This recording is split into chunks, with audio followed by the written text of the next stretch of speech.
नमस्ते सदावत सले मातृभूमि। हम लोग चर्चा करने जा रहे हैं सलमान खुर्शीद की। हालांकि मुझे नहीं लगता कि सलमान खुर्शीद जैसे लोग आज की तारीख में हिंदुस्तान में रेलेवेंट भी हैं। लेकिन सलमान खुर्शीद जिनको भारतीय राजनीति ने गोद पर बिठा कर रखा, राजीव गांधी सरकार ने और कांग्रेस सरकारों ने उनको और उनके बाप दादाओं को सर पर बिठा कर रखा, उन्होंने एक खतरनाक स्टेटमेंट दिया। वो स्टेटमेंट कुछ ऐसा स्टेटमेंट है जिस स्टेटमेंट में वो साफ कहते हैं कि आज का हिंदुत्व जो भारत में है वो हिंदुत्व आईएसआईएस और दूसरा बोको हरम जो आज का है उसकी तर्ज पर जिहादी इस्लामिक संगठन की तरह है। आप सोच सकते हैं कि हिंदुत्व को जिहादी इस्लामिक संगठन या बोको हरम या आईएसआईएस से तुलना करना अपने आप में कितना बड़ा स्टेटमेंट होगा। 113 पेज की उन्होंने एक किताब लिखी। उस किताब में उन्होंने लिखा, ये केवल कहा नहीं है, उन्होंने अपनी किताब में लिखा और किताब में जो कुछ भी लिखा वो इतना खतरनाक, इतना गंदा लिखा जिसको मैं सोचता हूँ कि भारत में कोई भी व्यक्ति, इवन कुछ मुसलमान भी उसको स्वीकृति नहीं दे सकते। किताब का नाम द राइजिंग ऑफ अयोध्या और the rising of sunrise over Ayodhya, nationhood in are times. Sunrise over Ayodhya, Ayodhya के ऊपर जो सूर्योदय हुआ, और नेशनहुड इन आर टाइम, और हमारे समय पर जो राष्ट्रत्व है, जो जो जो जिसको जिसको हम बार बार कहते हैं कि राष्ट्रत्व, राष्ट्रवादी लोग, तो उनका राष्ट्रवादी लोगों के विषय में ये मानना था कि हिंदुत्व को वो कंपेयर करते हैं बोको हराम और आईएसआई से। बोको हराम आप समझते हैं ना, बोको हराम वो जिनकी फोटो अक्सर आती हैं जो गैर इस्लामिक लोगों का सर काटते हैं, सिर काट के फुटबॉल बनाते हैं और फुटबॉल बनाकर पैरों से खेलते हैं। ऐसी कई तस्वीरें, ऐसी कई वीडियो आपने देखी होंगी। वो बोको हरम से हिंदुत्व को कंपेयर करते हैं। हिंदुस्तान जिसने उनको खैरात में यहाँ पर भोजन दिया, रहने की सुविधा दी, उन्होंने हिंदुस्तान के पैर काटे, हिंदुस्तान को काट कर छिन्न भिन्न करने का काम उनके परिवार वालों ने दिया। वो शायद ये बताने के लिए राज़ी नहीं हैं। वो कहते हैं कि ये जो एक साथ में उन्होंने न्यूज़ 18 को जो इंटरव्यू दिया, उस इंटरव्यू में उन्होंने थोड़ी पलटी मारी। वो सनातन और हिंदू को मैं सलाम करता हूँ, मेरा बड़ा सम्मान है, मैं उसको बड़ा मानता हूँ, लेकिन हिंदुत्व शब्द से मुझे बड़ा नफरत है, बड़ा तकलीफ है। हिंदुत्व शब्द के लिए मैंने ऐसा कहा है। रेडिकल इस्लामिक ग्रुप, रेडिकल भी नहीं, बोको हरम जो सिर काट कर खेलता है अल्लाह के लिए, ऊपर वाले के लिए, उन लोगों से कंपेयर किया।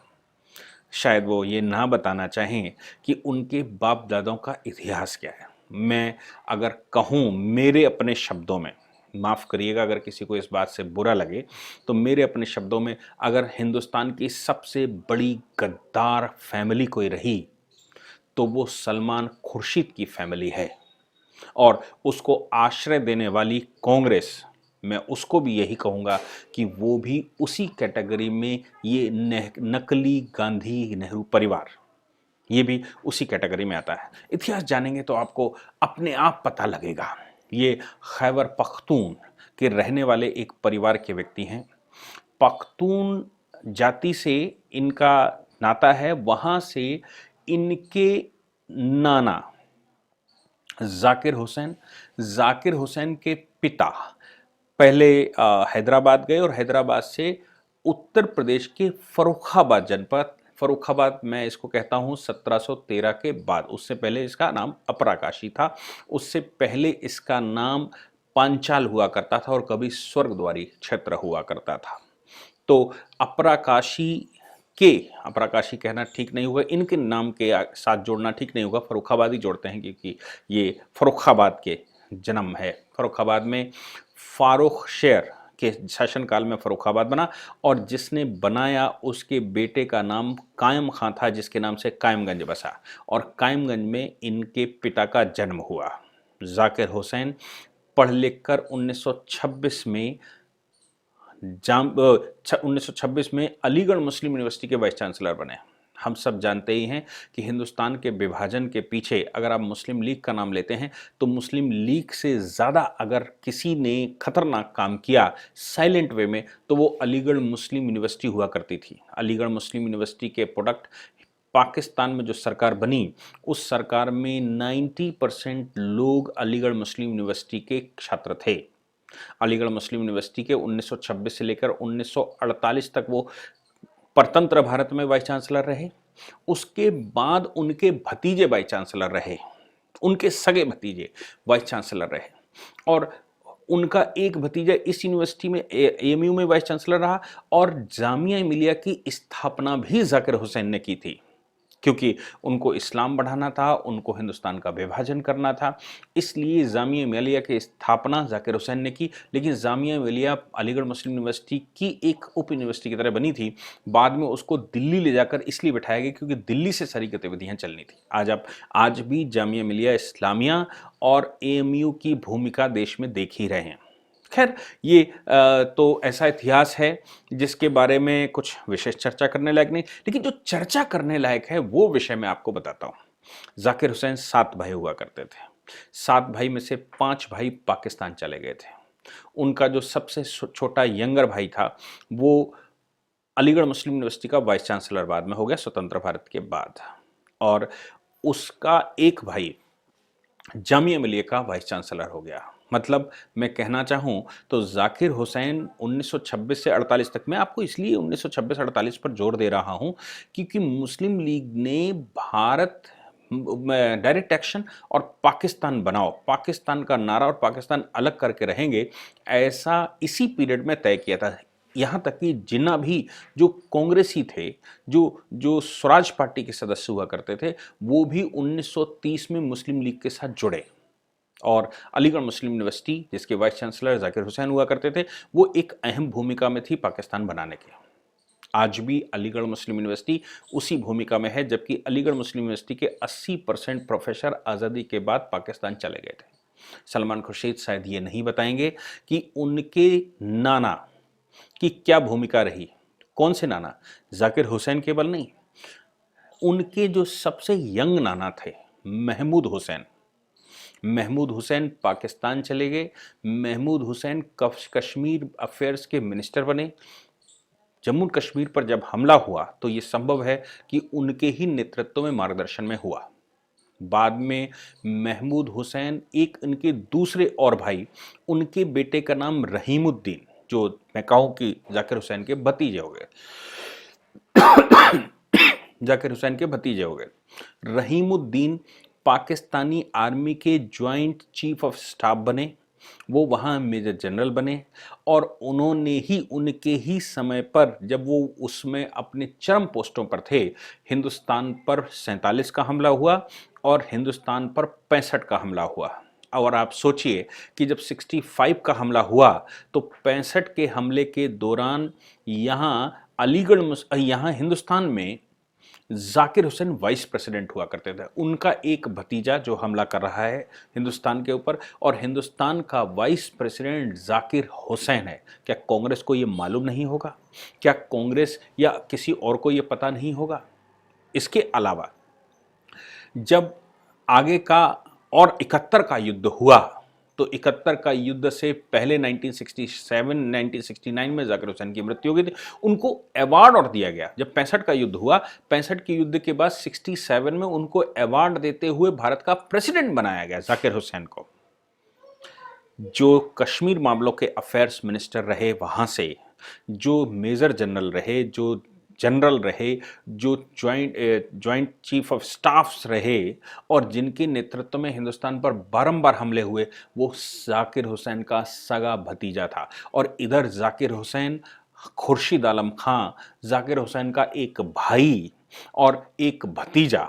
आप सोचिए कि एक भतीजा यहाँ एमयू का प्रेसिडेंट, एमयू का वाइस चांसलर, दूसरा जामिया मिलिया का वाइस चांसलर। और इसीलिए आपको याद होगा कि 62 के युद्ध के बाद नेहरू सरकार ने एक कानून पास किया था और एनिमी प्रॉपर्टी एक्ट पास हुआ था। उस एनिमी प्रॉपर्टी एक्ट में जिन लोगों ने साथ दिया था चीन का, उन लोगों की प्रॉपर्टियां यहां पर जब्त करने के आदेश हुए थे।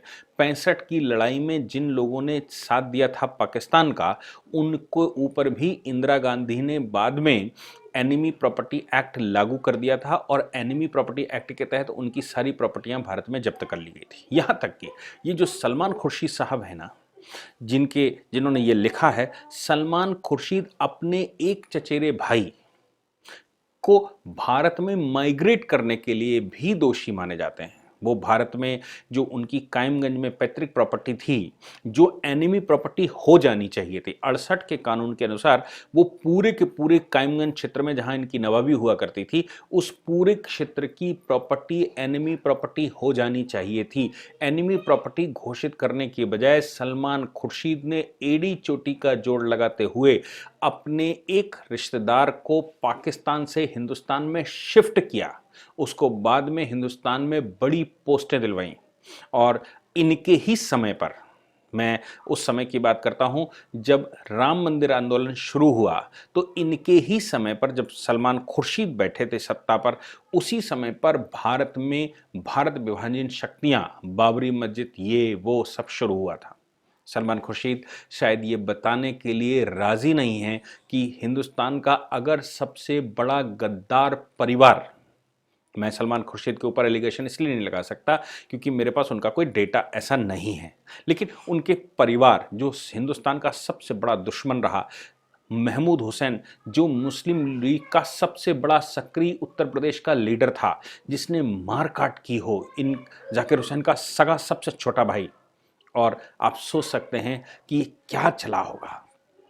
ये एक भाई कांग्रेस में रहा होगा, वाइस चांसलर बनकर बैठा, उधर मुस्लिम लीग, और हम सब जानते हैं कि मुस्लिम लीग का अड्डा अगर कहीं पर था तो वो अलीगढ़ मुस्लिम यूनिवर्सिटी थी, और मुस्लिम लीग का सक्रिय वो कमांडर था, और एएमयू का वाइस चांसलर जाकिर हुसैन था। उधर स्वतंत्र भारत के बाद मौलाना आज़ाद को एजुकेशन मिनिस्टर और बना दिया, और ये वाइस चांसलर, ये इनको यूनिवर्सिटी रीटेक, क्योंकि मुसलमान बड़ी तादाद में अलीगढ़ मुस्लिम यूनिवर्सिटी के पढ़े हुए पहले संविधान सभा में भर्ती करवाए गए। संविधान सभा के अलावा जो बाकी बचे वो पाकिस्तान चले गए उधर की संविधान सभा बनाने के लिए, और इधर हमारी संविधान सभा में अलीगढ़ मुस्लिम यूनिवर्सिटी के बहुत सारे प्रोफेसर्स, बहुत सारे लोग जिन्होंने मुस्लिम लीग के लिए काम किया था, वो इसमें घुस गए। यहाँ उनके स्टेटमेंटों को अगर आप सुनेंगे तो लगातार भारत का संविधान कैसे गलत बने और कितना गलत बने उसके लिए वो प्रयास कर रहे हैं, पूरी शक्ति लगा रहे हैं, और धीरे धीरे करके अपना रोल प्ले करते गए यहाँ, और वो पाकिस्तान शिफ्ट होते चले गए। यानी कि जब संविधान बनकर तैयार हुआ तब अलीगढ़ मुस्लिम यूनिवर्सिटी, जामिया मिलिया यूनिवर्सिटी के वो पुरोधा जिन्होंने पाकिस्तान बनाया था, वो इधर संविधान बनने के बाद धीरे धीरे कर पाकिस्तान चले गए, और इधर मौलाना आज़ाद को सिस्टमेटिक तरीके से, अगर मौलाना आज़ाद की किताब पढ़ेंगे 1986 के बाद जो उनका एक चैप्टर जोड़ा गया उसको पढ़ेंगे तो मौलाना आज़ाद यहाँ पर एजुकेशनल इंस्टीट्यूशंस को कैसे गवर्न किया जाए, देश को कैसे दारुल इस्लाम बनाया जाए, देश में कैसे इस्लामिक शासन जिन्ना की जो नीति थी कि हिंदुस्तान अंग्रेज़ों ने मुसलमानों से लिया है, मुसलमानों को वापस मिलना चाहिए, यहाँ का जो सरताज है वो मुसलमान होना चाहिए, यहाँ पर खुतबा पढ़ा जाना चाहिए, यहाँ खलीफा का शासन होना चाहिए, ये जो जिन्ना की पॉलिसी थी उसको कैसे हिंदुस्तान में आज़ाद हिंदुस्तान बंटवारे के बाद इम्प्लीमेंट करवा रहे थे, और उनको प्रॉपर्टियाँ भी कांग्रेस सरकार उस समय दे रही थी। और उनकी कायमगंज की प्रॉपर्टी, एक भी प्रॉपर्टी इनके परिवार की एनिमी प्रॉपर्टी की लिस्ट में नहीं है, क्योंकि जब एनिमी प्रॉपर्टी, नरेंद्र मोदी सरकार ने एनिमी प्रॉपर्टी की लिस्ट बनाने को कहा, उस समय अखिलेश यादव की यहाँ सरकार हुआ करती थी, और पूरा फर्रुखाबाद जनपद एनिमी प्रॉपर्टी एक्ट से बाहर है, जबकि फर्रुखाबाद ने बड़ा रोल प्ले किया पाकिस्तान बनाने में, और बड़ी आबादी इस परिवार के साथ पाकिस्तान शिफ्ट हो गई थी। फिर भी वो प्रॉपर्टियां, बाकी जो दो भाई बचे वो प्रॉपर्टियां उन दो भाइयों में बट गई, और पाकिस्तान में भी प्रॉपर्टी मिल गई, और इधर जामिया मिलिया और एएमयू का काम फिर से, जब प्रोफेसर वहां चले गए तो ये कहा गया कि भाई एएमयू बर्बाद हो गया, क्योंकि एमयू की क्रीम चली गई पाकिस्तान। तो एमयू को दोबारा सर्वाइव कैसे करे एमयू, इसके लिए जाकिर हुसैन को कंटिन्यू रखा गया बीइंग ए वाइस चांसलर, और जाकिर हुसैन ने फिर से यूनिवर्सिटी को रिकॉन्स्टिट्यूट किया। और आज अलीगढ़ मुस्लिम यूनिवर्सिटी, जामिया मिलिया यूनिवर्सिटी क्या कर रही हैं हमको दिख रहा है। तो मैं ये दावे के साथ कह सकता हूं कि जाकिर हुसैन का परिवार हिंदुस्तान का सबसे बड़ा गद्दार परिवार था। उसने हिंदुस्तान का विभाजन करवाया और हिंदुस्तान में वो रुके, और रुकने के बाद भी हिंदुस्तान को उन्होंने किस स्थिति, किस तबाह स्थिति में छोड़ा, बनाकर छोड़ा, वो सबको दिख रहा है। सलमान खुर्शीद जो हिंदुत्व को गाली दे रहे हैं, जो आईएसआईएस से भारत के हिंदुत्व की कंपैरिजन कर रहे हैं, बोको हरम से कंपैरिजन कर रहे हैं, वो एक शब्द भी सीएए के हिंसा पर नहीं बोले। वो एक शब्द भी भारत में जो जातियां होती हैं, जामिया मिलिया जो आतंक ढा रहा है, जो भारत में हिंदुओं की कत्लेआम चल रहा है, लव जिहाद चल रहा है, लैंड जिहाद चल रहा है, उस पर एक शब्द नहीं बोलते। यहां तक कि ट्रिपल तलाक के पक्ष में वो सुप्रीम कोर्ट में बहस करते हैं। यहां तक कि अजान जब सुप्रीम कोर्ट ने बैन किया, तो अजान उत्तर प्रदेश सरकार ने बैन किया, तो उस अजान को पुनः स्थापित करने के लिए वो इलाहाबाद हाई कोर्ट में पिटीशनें ले जाते हैं और फर्रुखाबाद का नाम बदनाम करते हैं। ऐसे सलमान खुर्शीद को क्या कहा जाए और उनकी पुस्तक को क्या कहा जाए, मैं समझ नहीं पाता हूं। लेकिन मैं हिंदुस्तान को बताना चाहता हूं कि परिवार की खास बात क्या है। जय हिंद, जय भारत, वंदे मातरम।